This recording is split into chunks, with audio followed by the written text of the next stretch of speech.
All right. You might be wondering, Jen O'Sullivan is encouraging us to use coffee.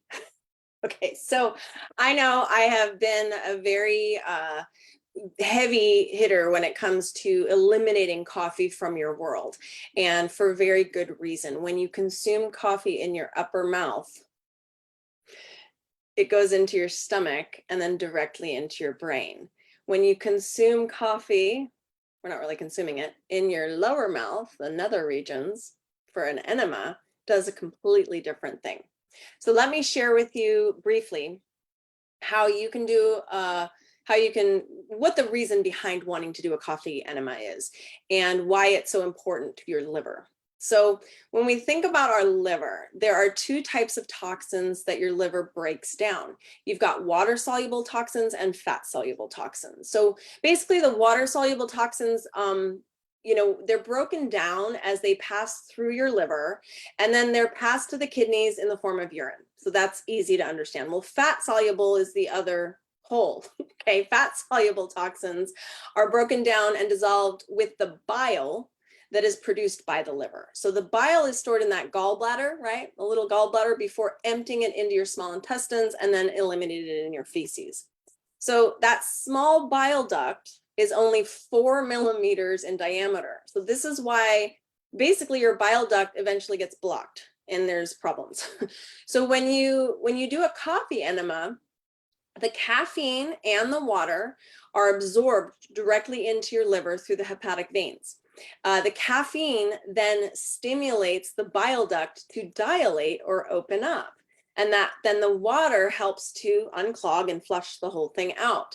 So it makes this really good because it allows your toxins in your liver, right? The toxins that are kind of built up in your colon area from your liver to freely flow out of the bile duct, allowing the liver to be cleansed and actually renewed.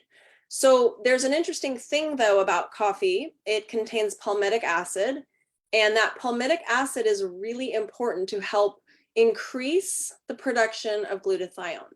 Now, some of you have heard glutathione before, but basically it's a liver supporting enzyme that is a massive detoxifying agent for the liver. And we want as much glutathione as possible. I mean, even so much so that there are glutathione supplements on the market. What's cool about a coffee enema though, if done properly, and if the right coffee is used, so we'll get into that in a minute, it can increase the production of glutathione by 700%. It's huge. And remember, glutathione is a key enzyme in keeping your liver clean. What it's doing is it's fighting and removing free radicals and toxins from your blood. So here's where, to me, it gets really interesting. All of your blood, 100% of your blood, passes through your liver once every 3 minutes. So every 3 minutes, your liver is cleaning all of your blood, okay? So if you were to keep a coffee enema in for 15 minutes, all of your blood gets fully cleansed and detoxified 5 times. So fascinating. So it's not the same though when you drink coffee. Remember, you drink coffee in your upper mouth, it goes into your stomach, and then it kind of affects your brain and all of your endocrine system in a bad way. But when you use coffee in your other mouth, right, the lower regions or your colon, all of the coffee is absorbed through the hepatic veins directly into the liver. And again, it's helping that whole cleansing cycle.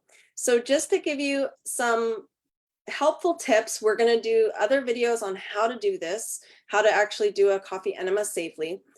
You might want to order some supplies first. So you can get on Amazon some enema, a bag or a container. If you get the metal container enema, that would be better to use with oils. If you're going to use a bag container, you won't be able to use oils in there. I'll teach you a workaround on that.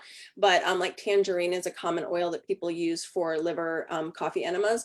But generally speaking, you want to buy absolutely organic coffee. So you need to buy organic coffee. You can grind it yourself, however you want to do that. But it needs to be medium to light roast, so not dark roast. So medium or light roast coffee has the most palmitic acid in there. So, and then you're going to use basically 4 cups of water to 3 heaping teaspoons of ground coffee, and you're going to boil it and then let it simmer for 20 minutes and then let it cool to room temperature.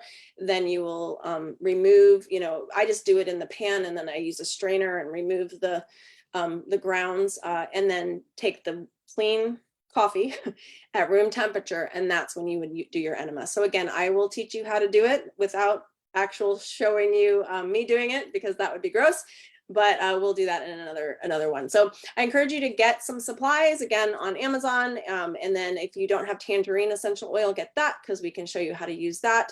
There's some other oils that I'll go over at another time, but just wanted to kind of get you started on understanding the massive benefits of doing a coffee enema. Massive benefits. Okay, take care, everyone. Bye.